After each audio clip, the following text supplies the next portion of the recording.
priorities, obviously. Oh, what a time to be alive. The sun is shining, the weather is warm but not hot yet. There's woodworking to be done. I just got a brand new toy, which I'm very excited about. And people send me gifts from time to time, which I'm very grateful for. And sometimes I don't really know how to show in this interaction right now because that's the time to show it. But this one definitely deserves showing. I just got a stack of coasters from my good friend, Ryan Smith. I mean, he does amazing prints. He's an incredible printer. And these just made me smile. And they're multi-toned. Like there's a white on there that you can't really see very well, but you can feel. They're just delightful. Ryan's the man. And it makes me happy because now I can, give these to people. We can use them when people come to the shop. And, part of the reason I love this mug is because of how many people hate the mug. And that just, the dissonance of life sometimes you have to find joy in. Anyway, that's neither here nor there. That is what we call a ramble. Here's the situation at hand.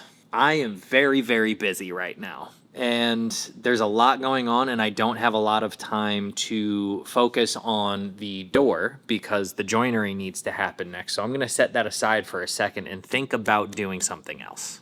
So right now, what's happening is I've got 4 weddings this year. Guys, I'm 37. I thought we were past wedding season, but I think what's happening is we're coming back for round 2. There's a lot of folks who are doing the re-up, and what I need is a thing that I can make for these people that I love and care about that isn't going to take me a day, 2 days, a week to make because I just don't have the time to do that for everybody. I wish I did, but I don't. So I need to figure out a product. Now I know.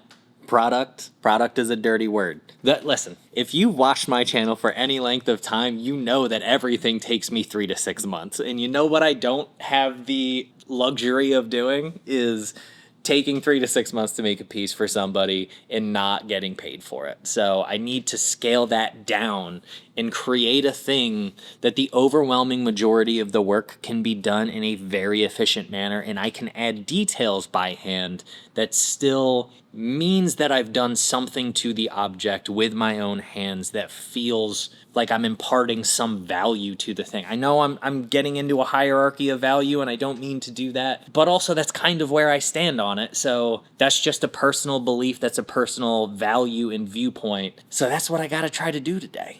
All that to say, this is going to be a video in which I use the Shaper Origin, and I know a lot of people on the internet have very significant feelings about the Shaper Origin. So if this video is not for you, that's fine. I still love you guys. I still appreciate you as human beings. I will see you next week. But this video is about me trying to iterate through an object, multiple iterations, multiple processes to develop something that I can create that I feel good about giving to friends and family and people that I care about. And I'm going to use the Shaper Origin to do it. So that all being said, let's do some woodworking.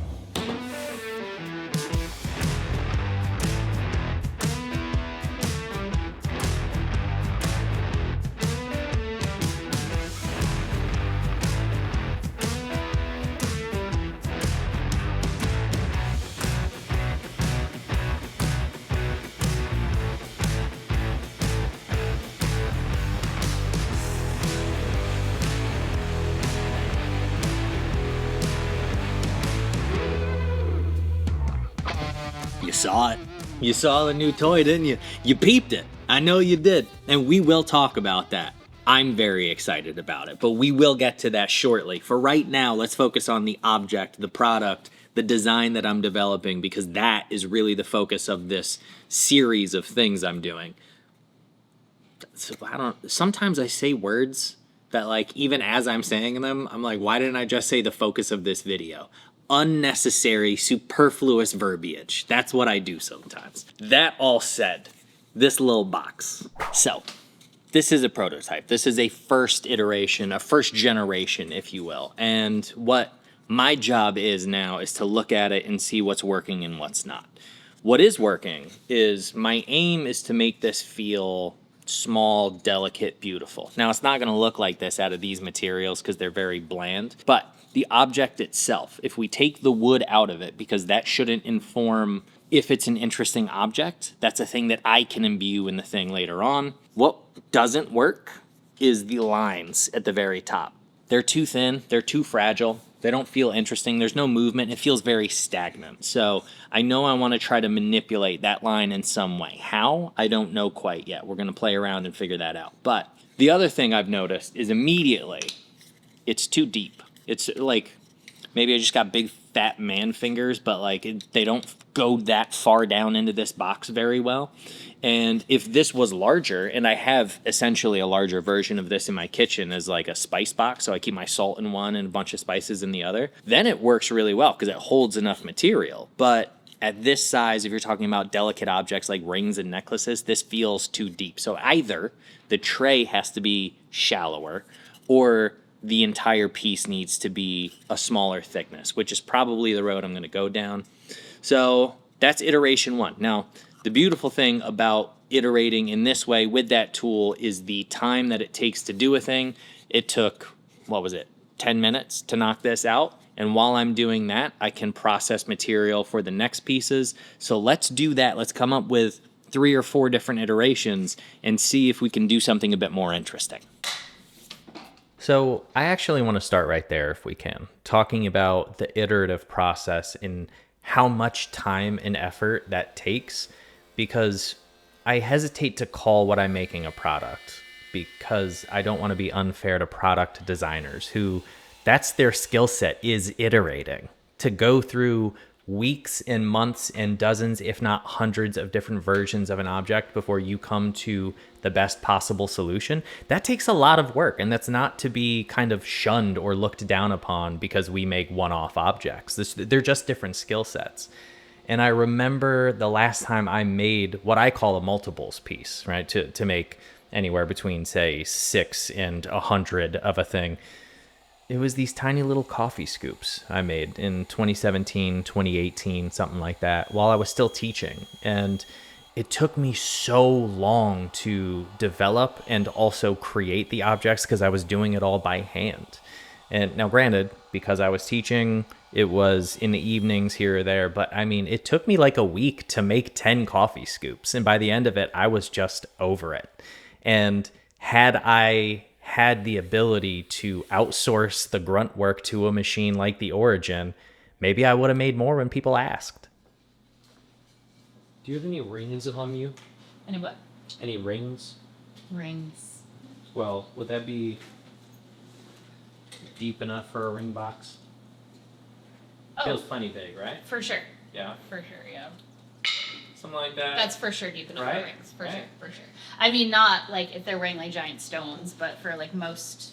But even like if they're wearing giant stones, you can get. First of all, you're not going to put it in a wood box if you're wearing a giant fucking Probably stone. not. Probably not. But if you got like 3, 4, 5 rings, Even more than that. yeah, like a little earring box. It feels right? Yeah. Get a handful in there. For sure. I'd be happy to use that as a ring box. Well, I did come up with more than 3 or 4 different iterations, but here's where we're at. I think I know where this thing is going because it has gone through over a dozen iterations at this point. So let's chat about what doesn't work first before we get to what I think will work. Guys, whew. Summer summed very quickly. I hope the AC on in the background is not too audibly distracting, but I'm not gonna lie to you. My blood has not thinned for summer sufficiently enough to turn that thing off and not just be dripped in sweat for the entirety of this segment, so we're just gonna let it run. So, here's the goings on. This is where we started, and then I made a bunch of different iterations and tried different shapes. I even tried a rectangular or square-ish one. I mean, it is a rectangle. A parallelogram, if you will. That's a no-go. That's way too stagnant for me. The circular ones, also, like, I could see in a different universe them being something interesting, but it's too stagnant. That's my issue with it, is it just feels product-y. I don't want to make that a hierarchy, but it does feel like a thing that somebody can cut out on a CNC and did it and called it a product when it's not really a refined product. That's kind of what I'm trying to get at by judging this thing the way I'm saying that. So the circles, at least at this point in time, are out. So with those 4 options out of the way, that leaves us with these 8 other options that are very, very close, and they've been honed in over different iterations.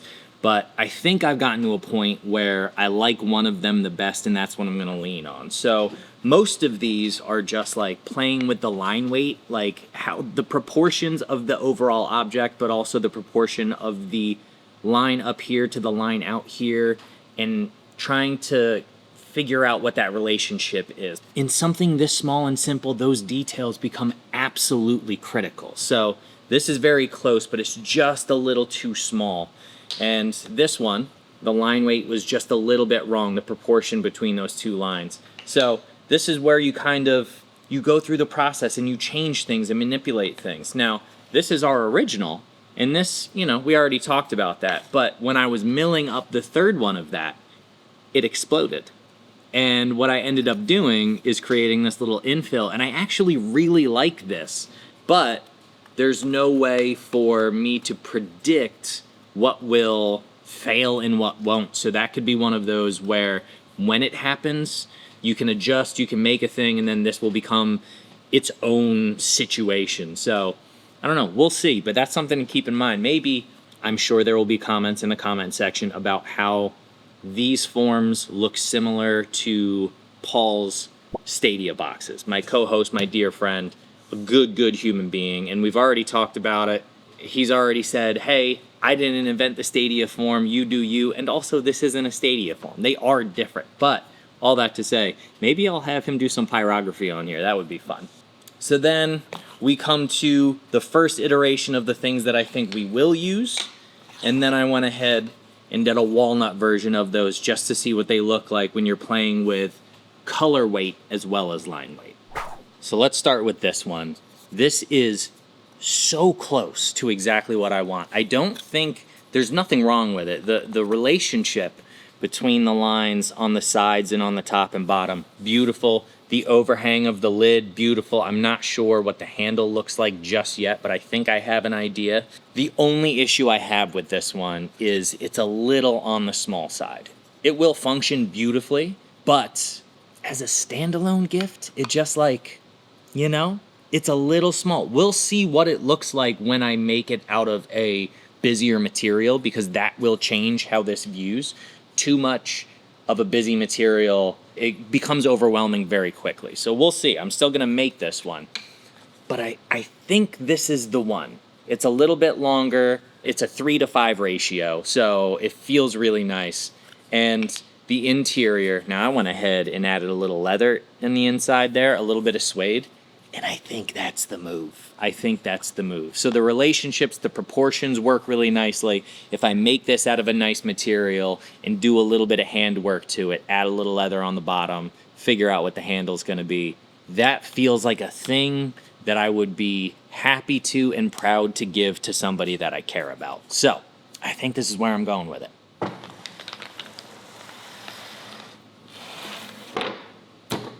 That being said, I've got a bunch of scraps and offcuts from a bunch of previous projects, some of which are heavily figured, some of which are just beautiful tones and colors. So let's mill a bunch of stuff up and make a handful of iterations of this particular box and see what it does.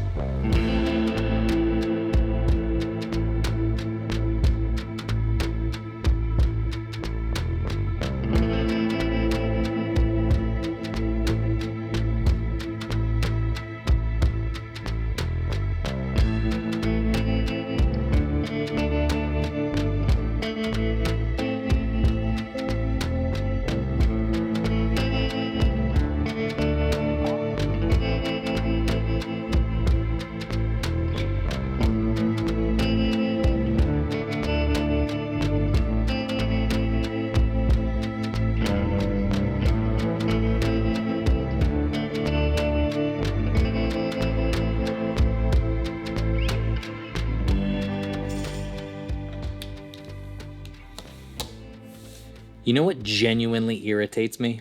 Earbuds that fall out.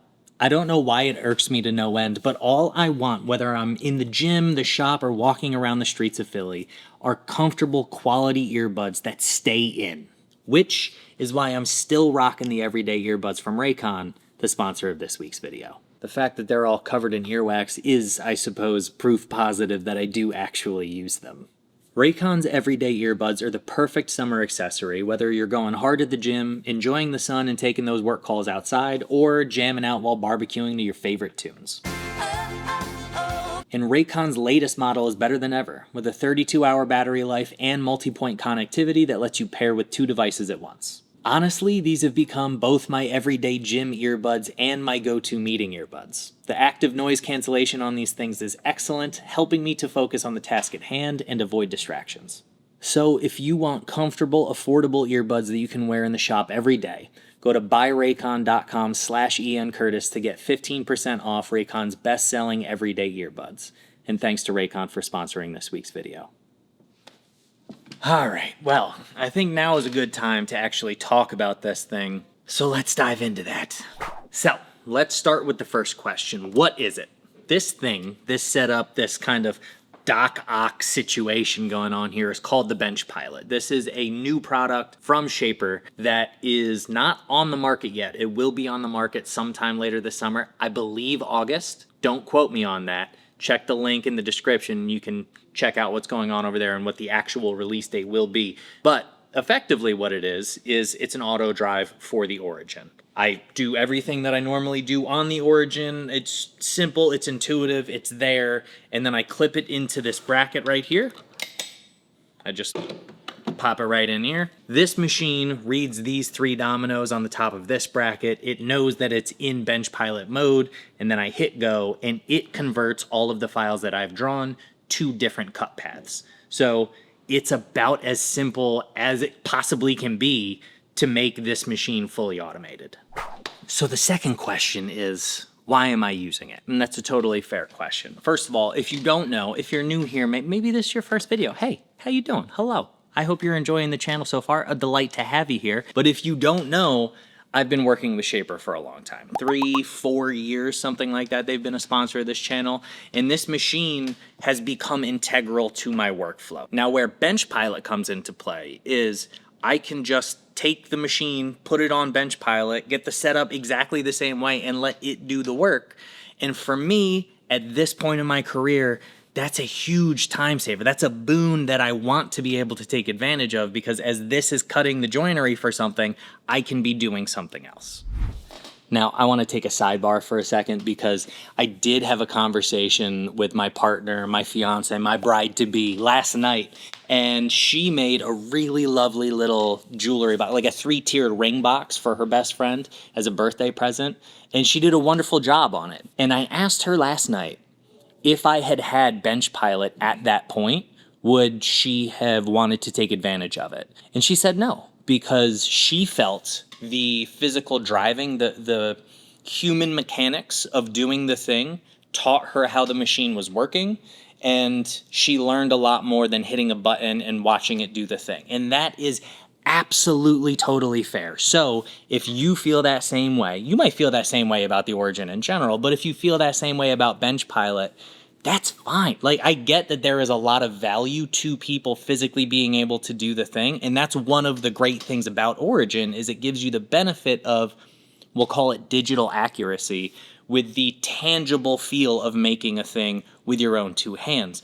For me, at this point in my career, there's no benefit for me in doing that. So automating the process allows me to move past that step and move on to the other parts of the process that I enjoy a little bit more. And if I need to fine tune a thing here or there, I can do that by hand just by taking it out of BenchPilot mode. So I do want to acknowledge that there are different approaches and they are both very valuable. That said, let's finish this conversation. So if you're interested in learning more about the BenchPilot or Shaper Origin in general, you can check out those links below. And now it's time to get back to the woodworking part of things. All right, let's talk about material selection and handle designs, or details, because you guys, listen, you already know how borderline OCD I am about material selection and grain selection in my normal work. And I think maybe it's even more important in an object this small, because it's kind of all, you only have like one or two things that you can manipulate in something this tiny. And so material selection becomes imperative. It's a part of the composition. And so the first choice I had to make was how figured the wood was going to be. So I mentioned Paul's Stadia boxes earlier, and what he does really well with those boxes is because the form is so simple and understated, he uses super figured woods. And we're talking like maple burls, claro walnut, burl, like crazy stuff that if it was at a larger scale, it would be too much. It would be too aggressive. But at a tiny little scale of those Stadia boxes, it works really well. And I thought about going down that road, but I chose to make these boxes out of things that were slightly less figured. There's some figure in there. And what I realized in the end was they're probably not quite figured enough. So they're nicely understated. I don't dislike them, but I think if I continue to make these in the future, probably something a little busier would make it feel more like precious, like treasure. But the use of contrasting materials for the pull, I think, was very successful. So I chose to ultimately go with a monochromatic scheme for the box itself. So the box and the lid are made out of the same material, and then chose to use the contrast in the handle. And the Wenge handles on the big leaf maple boxes were pretty good. They feel okay. The curly maple pull on the walnut box, I think, is excellent. But the clear winner in my book is the soapstone pulls. And working soapstone in a wood shop is so easy. It's such a delight to work. And it's such an interesting contrast because that kind of aqua blue green plays with the maple in such a delightful way. And it's something that intrigues me to want to handle the pull and open the box. And that's kind of the necessary function of a handle. Well, I really quite like the way these turned out, the way they're looking. And I think what I'm going to do is on the underside, I'm going to leave the protruding tenon, quote unquote, just a little proud and sand it down and round it over just to give it a little bit of a tactile feel there. Because I think having it flush is fine, but having it just, I'm talking about like a half of a fingernail proud, just to give it a little bit of something to touch. Other than that, these Batman pajamas, like, once we drop these things in here, I'm gonna get that inside, get a little box. Like, this is turning into a really lovely little object. So here's the plan. I'm gonna sand the bejesus out of everything and get a coat of finish on things, just a little bit of shellac on all of these boxes, and see what we're working with. See if it's a product that I feel good about giving to people as a gift, which at the current state I think it is, but it's going to really depend on the contrast and that point of emphasis on the body to the handle and how all of that plays on the interior as well. So cue the sanding montage and the finishing montage, and let's get this damn video done.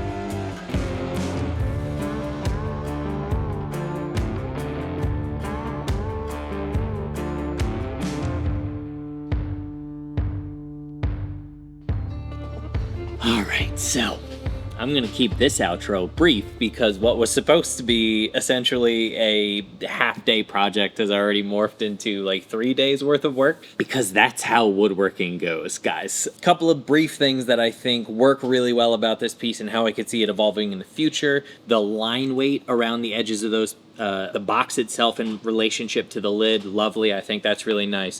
Also using a through tenon so that we have some decorative element on the bottom. The dropping a liner at the bottom Small detail doesn't take a lot of work. I think it really elevates the piece. Let's see what else. Future iterations. I think taking this lid, the top, and pillowing it a little bit would actually make a really, really lovely detail to kind of mirror the handle up top. That was just a thought that occurred to me as I was kind of looking at this object. To see that line mirrored on the line below would be really nice. So that's that.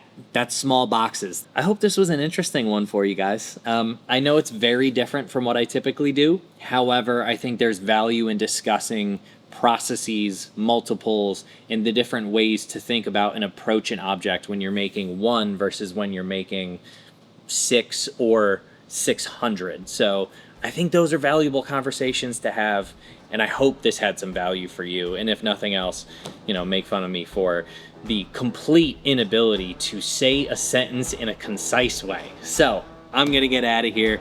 Go check out the pod if you want. Go check out the merch if you want to support the channel, or Patreon if you want to see the behind the scenes stuff. And I will see y'all in the next video. Until then. Wait, what am I doing? Tradition. Cheers.